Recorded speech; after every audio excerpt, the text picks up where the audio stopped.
when the story left off, we were at a mountain house. We were at a house. It was a nice house, but it wasn't an outstanding house in the woods. And this is where the au pairs took me to. And this is the last time I saw those two. And we were replaced with a different two people.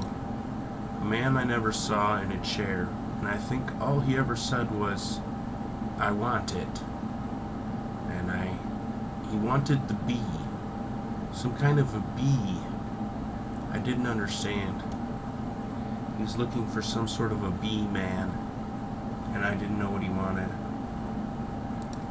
He was with a man that appeared like this, which was the style at the time. Everyone dressed like that, or that haircut at that time, but this is what the man looked like. That man started putting powder into water, and this was my cue to run. I fiddled with the screen door, and I ran out into the woods. And I ran in the woods for quite some time, and I made another diamond deposit in the woods. I was out there for a while, and I had to figure out what to do, because they could find me. I can't believe they didn't have me right now. So I found a place where the road was winding downhill, so I could see who was coming from a distance, and then run a short distance, and then flag them down further down the road. And I waited for a simple old couple to come, and they looked fine, like they were trustworthy, and they were driving some kind of an old Jeep, and they were very nice and warm, and they got me something to eat, and they took me into the city to the police station, and there was a sheriff, and there was a detective, and he had people brought in. I couldn't believe people came in, and they were having this argument about me over my head, the strangest people, and they looked similar to the people from the pizza party incident, but they weren't the same people. I don't know who they were, but they said no matter what I said to them, it never did anything. And then later I realized the detective and those people were on the same side. They just wanted me to give up trying to convince them for some reason. It was the strangest scene. And I made another diamond deposit there at the police station. They sent me to a psychiatrist to get cleared, and I was. I don't remember seeing a psychiatrist though, but that's what they said.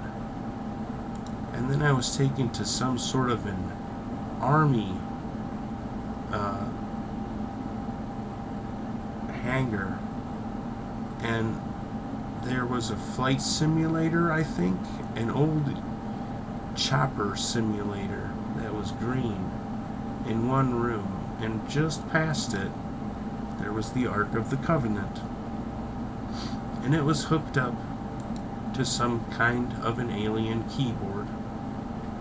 But I knew what to do.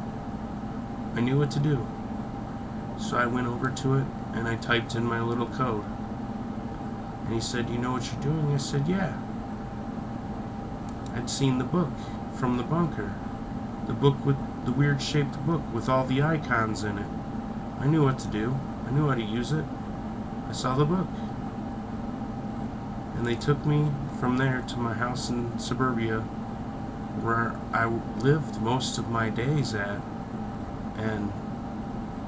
But before this ended, I was there, and all my skin finally burst off, and I bled out for 6 days, and then I slept for almost a month,